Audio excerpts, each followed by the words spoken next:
Today, I'm going to teach you how to use Velocity Asana dashboards and reports.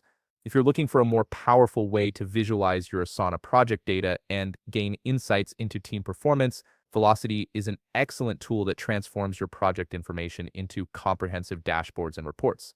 Let's walk through how to set this up. First, open your web browser and navigate to Velocity's website at getvelocity.co.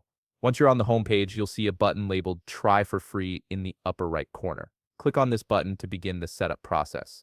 This will take you to the sign-in page where you'll connect your Asana account to Velocity.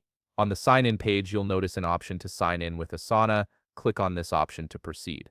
This is the gateway that allows Velocity to access your Asana data and transform it into visual dashboards. By signing in through Asana directly, you're ensuring a secure connection between the two platforms. Next, you'll need to connect your Asana workspace by authorizing Velocity Access. A prompt will appear asking for permission to access your Asana workspace. This authorization is necessary for Velocity to pull in your project data and create meaningful reports.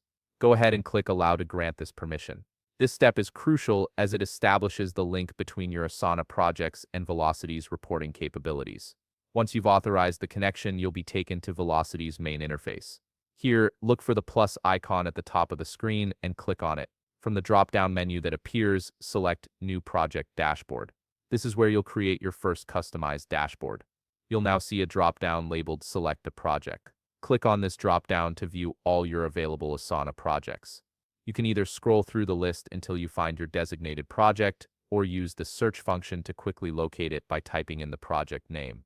Once you've found the right project, select it and then click Create. This action generates a dashboard specifically tailored to that project's data, and that's it. You can now see dashboard reports based on the selected project, complete with visual analytics, progress tracking, and performance metrics that give you a comprehensive view of your project's status. If you found this video helpful, please leave a like, subscribe, and see you in the next video.